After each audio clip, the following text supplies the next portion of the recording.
where we do a variety of games, stream live on Twitch, and then we put it on YouTube. And then we have another channel, the second channel, where we do all the Whatever stuff we that want. doesn't fit anywhere else. So like cooking videos, or we went ghost hunting recently. I want to do that so bad. You're making me jealous. It was so fun. It was so fun. And if it wasn't obvious, we are a husband and wife team. We are married. That's one of the reasons why we started, this channel and these channels. We wanted to spend more time together.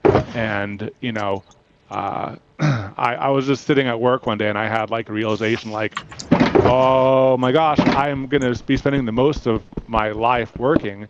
I wasn't really happy there and I wanted to spend more time with Caitlin. And so we made it happen. Man, I got to tell you, that's a very, very sweet story. I love hearing. I would venture most marriages, they would not want to work together. And I've seen it go as bad as it goes. You know what I mean? When people try to do that. So when I see what you guys do and what you guys come out with and the results, I'm just watching. I'm like, this is a magical dynamic they have. And I'm not going to sit here and pretend. Obviously, it's a married couple. You guys are going to have your own little private problems or whatever, like every married couple on the planet. But now they're still in honeymoon phase.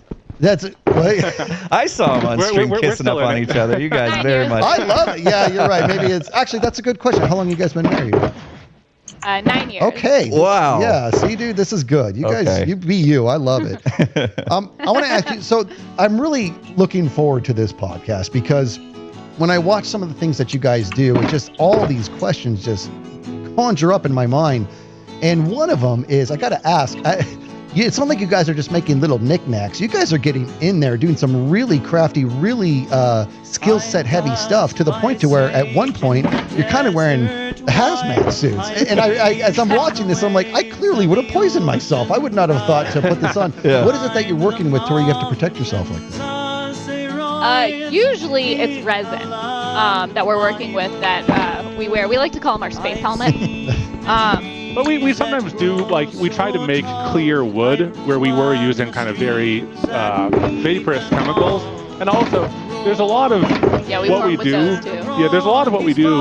We do it because we're making videos, not necessarily because the situation requires it. Like a lot of times, so many chemicals, you just need to go outside, work in the breeze and the sun, and everything's okay. Or you could just wear like a little ventilator. Yeah, but there's a mask one. There's two issues, yeah. Yeah, for us, because we're filming a video, we realize we like having the more controlled setting of a workshop. We don't really like going outside. We don't want to show off the outside of our house or and good lighting, our neighborhood, everything like that. Yeah, we don't want to have unreliable lighting because we used to only have the sun, and that was not the best for filming. So we want to be inside, so the outside option is fixed. We did use the little masks for a while, but then we realized you can't see our faces when we're doing that. So either way, the audio is not great. Either it's muffled from a mask, or with space helmets, there's a fan that runs that you hear. But with the space helmets, you can see our face, and so it's a little bit easier to follow along. If you can see our mouths moving, it's easier to understand what we're saying. You can see our expressions. And so they're definitely overkill than what someone just doing this as a hobby would need. But for us, because we're filming, it makes sense. Yeah. There's a time where Caitlin was working with a big bag of glitter, and anyone who's worked with the glitter knows once you spill a little bit of glitter, it's with you forever. Yes, it is. And she was scooping out some glitter from there, and she ended up pouring half the bag out. In my defense, we were live streaming. We were live streaming a resin pour, and so I looked to chat, and my hand just tilted, and I poured the whole bag out. But because we were wearing our space helmets, Evan was filming me, he caught my expression of just terror when I realized exactly what had happened. But that's just one of those things where if 2/3 of my face had been covered by a mask, it doesn't come across in the video how awful I felt in that moment spilling that bag of glitter.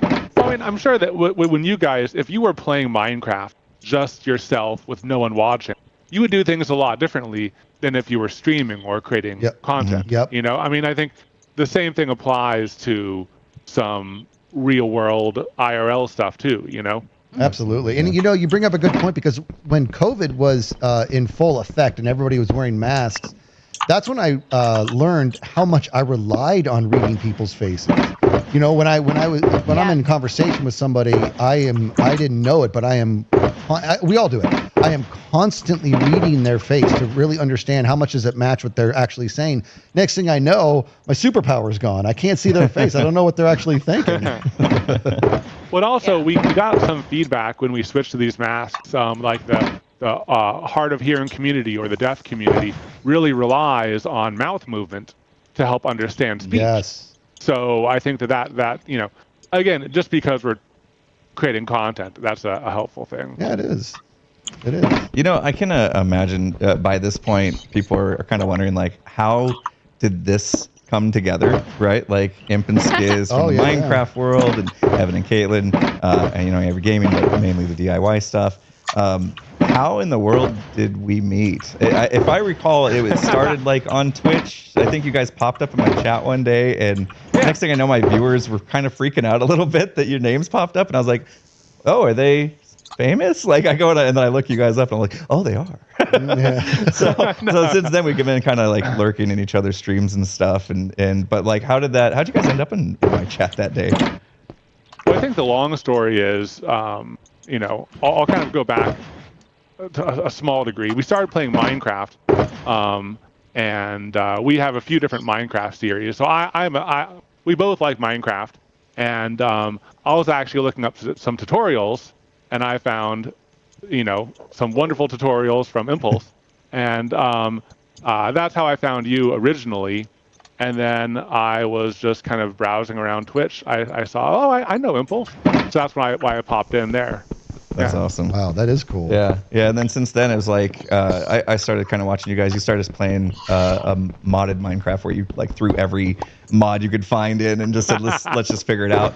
And I was watching that, and I was like, man, I hope someday I can like get in touch with you guys, and we could maybe do something together, because it just seemed like a perfect opportunity to take like two different realms of YouTube and just like meet each other, you know, get to know each other. Love that. And here now you're on our podcast, which is awesome. Thanks for coming. Yeah. I know. Thanks for having us. Just maybe you guys don't watch the first season of our Minecraft, because we went in completely like zero experience. We didn't know how to cook food. We didn't know how to do anything. So the first season was just us like figuring out Minecraft and experiencing Minecraft from like the absolute beginner perspective. I think the entire first episode was like, I got lost from you and I didn't understand how to use the coordinates, and so I'm just lost and dying the entire time. And I like didn't understand.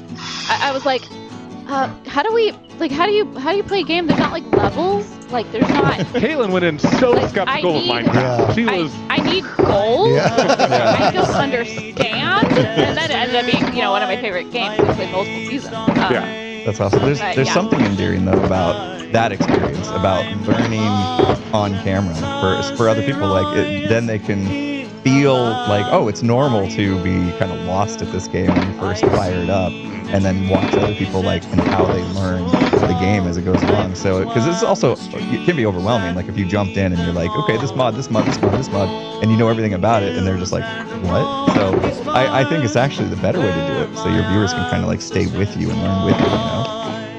Yeah. I mean, we try to apply that to our other content as well. Like, so often we're trying something new for the first time, and you know, we have like a library of skills and knowledge at this point that we can pull on. But like, one of our favorite things is to find like a new craft or a new material we haven't done before, and you know, figure out how to do it.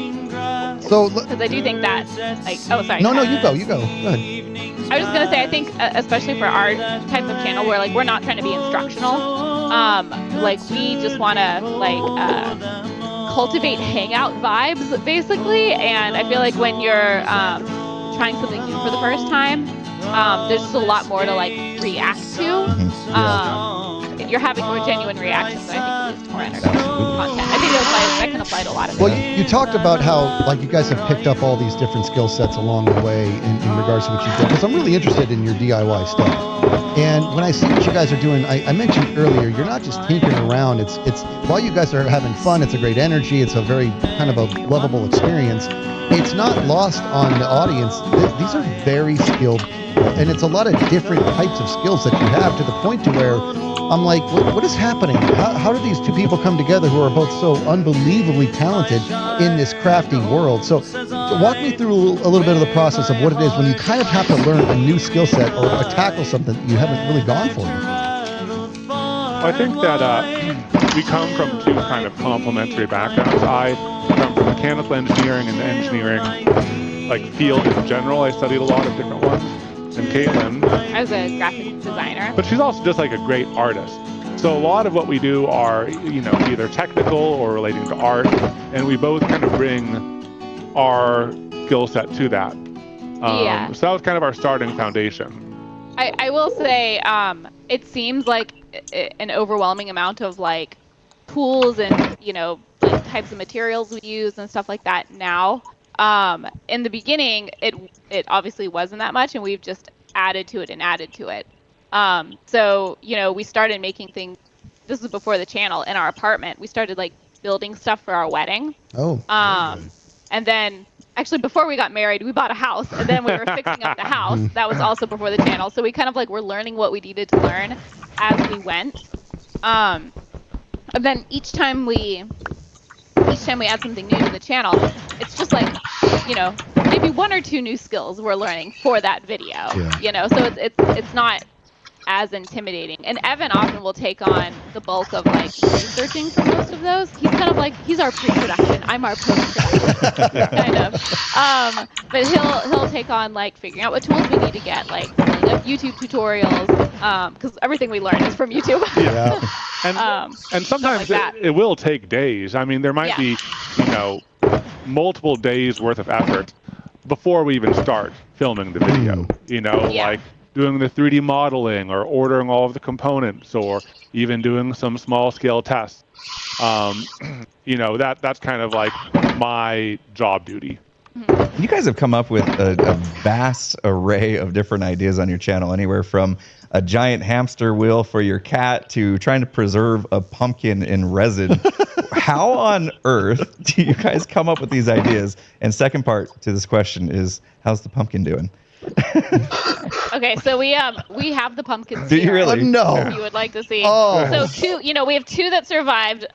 This is our year one pumpkin didn't make it. Our year one pumpkin perished horribly. Year two is Bean. Wow. He's still here. He's still covered in resin. Yeah. He's a little crusty.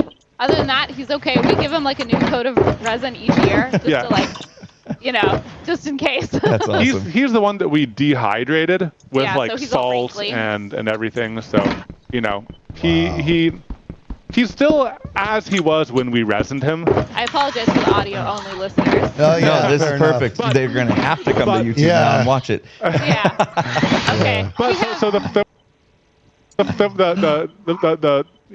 the second year pumpkin is still looking good.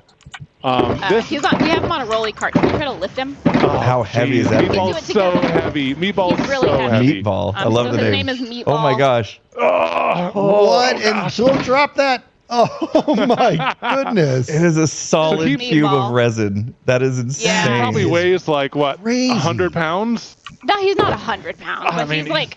He's a very heavy. He's like heavy 60 boy. pounds maybe. He's a big boy. Wow. And he has turned. I mean, he looks about the same as he did when we covered him, but he doesn't look too great in there. He's like half of him is like quite white.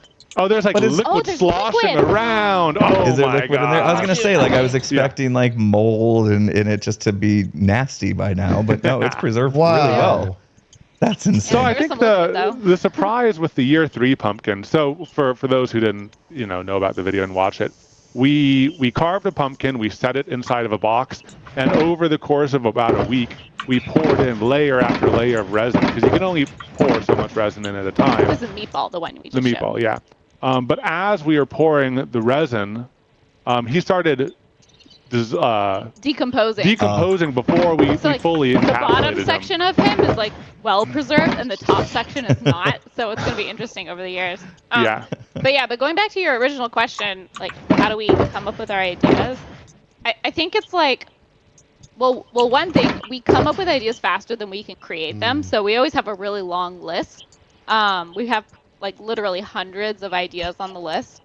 And a big thing we think about is like, what was fun for us to tackle?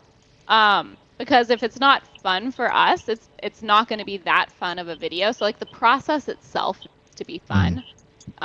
We also want it to appeal to the YouTube audience, not just our subscribers, not just people who know us, but people who don't know us and who might be intrigued by the video concept. I think I found these we try to people come up with something that's like a little weird, or might wonder like, okay, I'm seeing the thing in the thumbnail. I have no idea how that would be made. How do you make that? And then we also want to choose things that are doable, and those are kind of the three. That's our Venn diagram. Like, we're excited about it.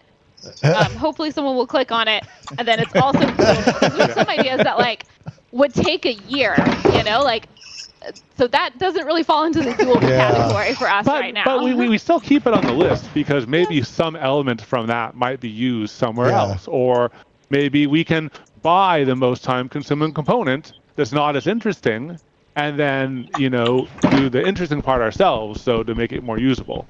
Yeah. So we don't throw away ideas. That's why the idea list keeps on growing. It's at 600 right now. I have this vision in my head that they're just sitting at the dinner table eating dinner together and just bouncing ideas off of each other the entire time. Is that what it's like?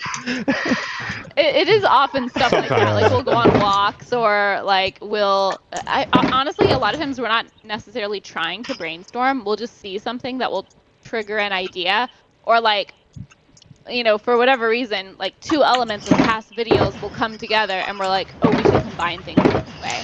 So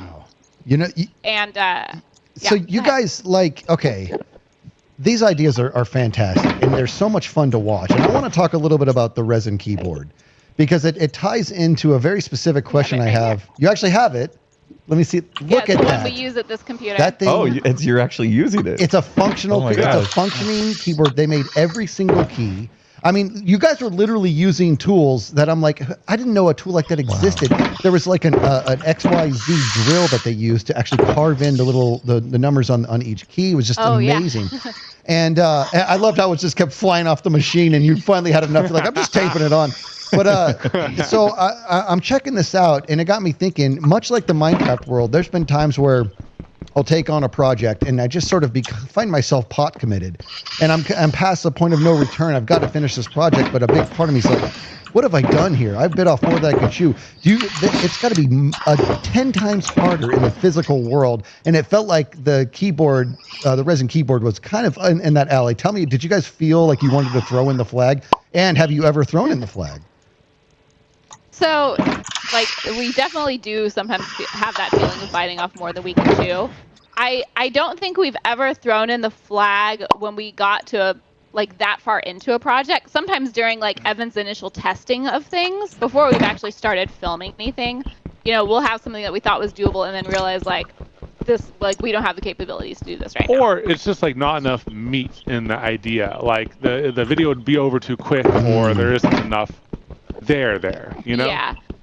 We typically don't grab anything once we're pretty far into it. Now, the thing that does happen is that we run out of time to keep putting time into it. Because, this resin keyboard, there's so many more things I would do differently now. Like, if we weren't making a YouTube video, I might redo all the keys and add glitter to them. I might, do, there's so many different things. Yeah. And some of that does get captured. For example, just using the resin keyboard as an example again, we weren't initially going to carve all of the keys. We were just going to leave them solid and blank because that was way easier. And then we're like, it'd be so cool, so we added it in. But we don't have time to add everything. So that's kind of the part we have to give up, is like, we usually can't bring whatever vision or idea we have to like its full completion point. Yeah. Which is a struggle, especially as a perfectionist, because there's just not time, or like it would start getting really not interesting to watch, because it would start getting really repetitive if you start like redoing things until it's perfect. Like that gets boring. You know? But one thing that we do tell each, it's like kind of a little bit of a philosophy that we have. Like when things go wrong in the project, usually for the most part, that makes the video more interesting. Yes. So agreed. When things go wrong, we're like, okay, bad for us in the moment, but good for the video. And in the end, the video is the main thing we're making. Yes, we're also making like physical things that are the end product of the video, but like the thing that like we have some of the most pride in is the video that we're making. Like, was it a good experience for people watching it? Was it a fun video? And I think that, you know, it's hard to be a YouTuber if you don't like making videos. Right, yeah. You picked the wrong craft at that point. I can imagine you guys learn a lot through the process of each thing that you do, that by the end of it, you're like, I want to do it again because it would be so much better. Second time around, we would crush it. It would be amazing. But then at that point, the idea's already been done, and revisiting it may not get as much, you know, clicks, right? How hard has it been to avoid? Like, I mean, you were able to do it with the pumpkin, obviously, and that went well. Caught my attention the second or third time around. But like, how many ideas have you had to say, oh, I want to do that, but we can't. It's just not going to hit. I mean, it definitely happens. Sometimes, like with the pumpkin, we can make it different enough that we feel like we can get another video out of it. Different process. Yeah, or space it out enough.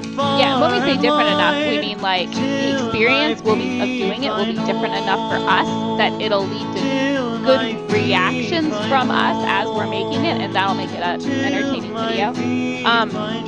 Sometimes, though, like if we're really itching to do something again, but we feel like it's not different enough from the video we did on the main channel, or it hasn't been long enough, we'll just do it on the second channel. Or we'll live stream it. Because the element of doing something live and have